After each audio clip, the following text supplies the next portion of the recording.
January 2001 with a magnitude of 7.6 on the Richter scale. The world witnessed a colossal catastrophe in the form of the Gujarat earthquake. Within minutes of the disaster, 20,000 people were killed, 167,000 people were left injured, and a staggering 400,000 homes were destroyed. 26th of December 2004, the world is once again left traumatized by an earthquake. This time, the magnitude is 9.1. This time, the earthquake is so severe that it shook the entire planet 1 centimeter from its axis. This time, it's the Indonesian earthquake or the tsunami. This time, 230,000 people are killed instantaneously across 14 different countries. 8th of October 2005. The world is once again left shocked by an earthquake. Kashmir, it's a Saturday. Students are in school just like every other Saturday. A disaster strikes in the form of a 7.6 earthquake. Within minutes, the area is transformed from a peaceful region to a pool of dead bodies, totaling in excess of 75,000 individuals. Entire towns and villages are wiped out at once by this disastrous devastation. 11th of March 2011, and I'm talking just a few months back, the Japan earthquake. The world is once again shocked as the disturbance sends waves of up to 38.9 meters high, sweeping through Japan, destroying 125,000 buildings in the process.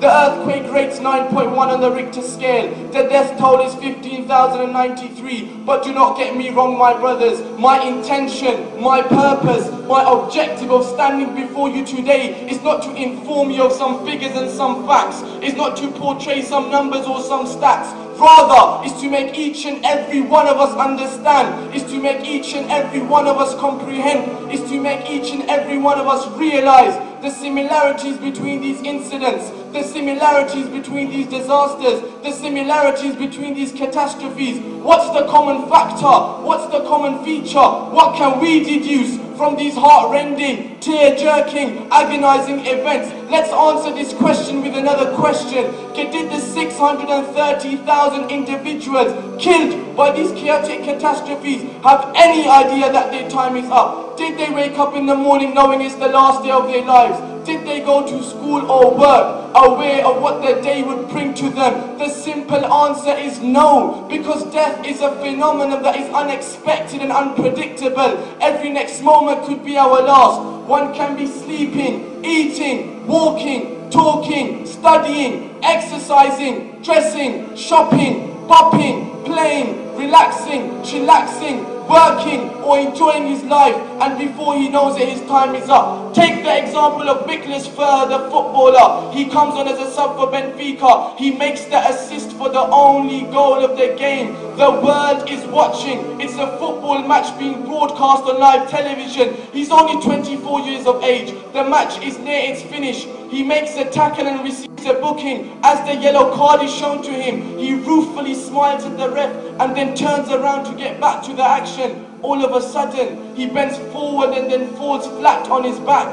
He dies on the football pitch. The other players look at him in visible distress. They begin to cry, but the crying doesn't help, because death is unexpected, and when it comes to death, nothing can prevent it. No force or power of any type can delay death, let alone prevent death. No physical, medical, chemical, financial, technological or biological force can delay death for as little as a second. Why? Because Allah subhanahu wa ta'ala himself says in the Quran al-Kareem, وَلَنْ يُؤَخِّرَ اللَّهُ نَفْسًا إِذَا جَاءَ أَجَلُهَا, that when it comes to death, when it comes to taking lives, when it comes to taking souls, then Allah Ta'ala does not delay. Now that we have established the fact that death can come to us at any time and any place, anywhere and anyhow, through any form and any means, the next question is, my brothers, are we ready to die?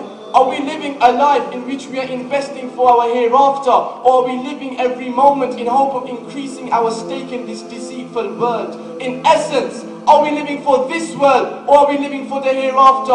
Let's take an example of he who lived for this world. And for those of you who don't know, I'm talking about Sikandar Akbar, Alexander the Great, a man considered to be one of the most successful commanders of all time. At the age of 30, he had one of the largest empires in human history.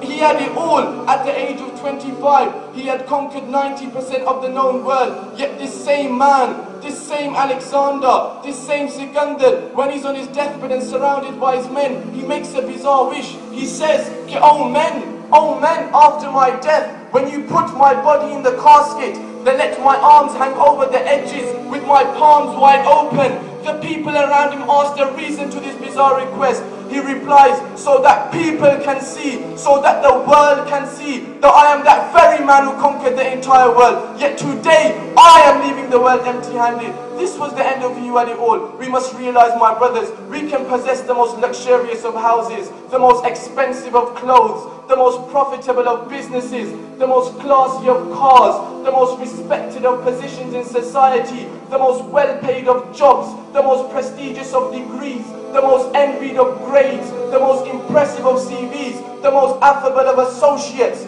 the most ecstatic of happiness, the most safe of security, and the most stunning of wives. But when the time of death comes, then all of these things will remain behind, and only our good deeds will remain with us. Why? Because the Prophet ﷺ is reported to have said in Bukhari by Hazrat Anas radiallahu ta'ala an, كِ يَتْبَعُ الْمَيِّتَ ثَلَاثَةً أَهْلُهُ وَمَالُهُ وَعَمَلُهُ فَيَرْجِعُ اثْنَانِ وَيَبْقَى وَاحِدٌ يَرْجِعُ أَهْلُهُ وَمَالُهُ وَيَبْقَى عَمَلُهُ.